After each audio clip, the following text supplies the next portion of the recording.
Have you noticed that today, it isn't only people who seek your attention? Almost everything does.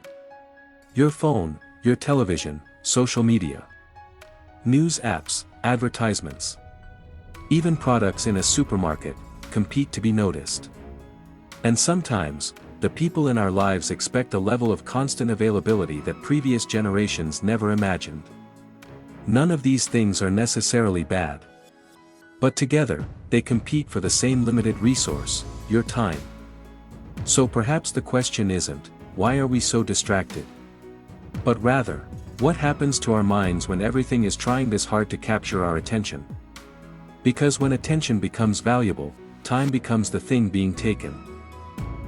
For most of human history, information was scarce. Today, information is abundant, but attention is scarce. And whenever something becomes scarce, it becomes valuable. Modern businesses do not simply compete for your money. They compete for your minutes. For your habits, your routines, for a permanent place in your daily life. But this isn't only about companies and products. Human beings seek attention too. Friends, families, colleagues, communities. The people we love. A delayed reply becomes a concern. Silence invites another message. Being constantly available slowly becomes the norm. Relationships deserve attention. Love requires presence. But a meaningful life also requires protected attention, time to think, time to create, time to rest, and time for the people who matter most. The special relationships that deserve our full presence, not merely whatever attention remains after everything else has taken its share. The problem isn't that many things deserve our attention. The problem is that everything wants it, at the exact same time. Infinite scrolling, notifications, recommendations, autoplay. None of these things appeared by accident. They remove stopping points, intentionally encouraging one more click, one more video, and one more minute. Because keeping your attention is far more profitable than earning it once. The cost isn't simply distraction. It's fragmentation. A life experienced in hundreds of small pieces. Waiting becomes scrolling. Silence becomes content. Rest becomes consumption.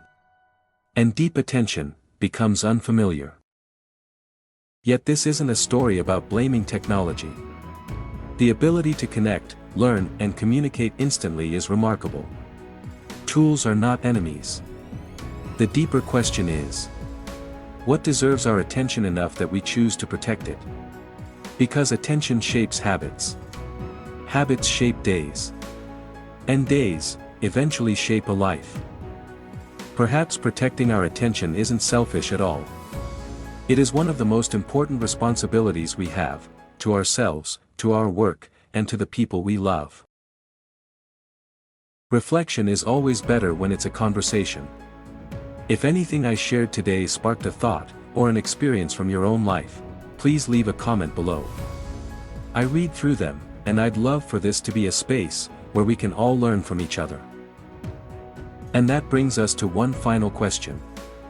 How do we protect our time, when everything around us is competing for it? That's what we'll explore in our next growth video.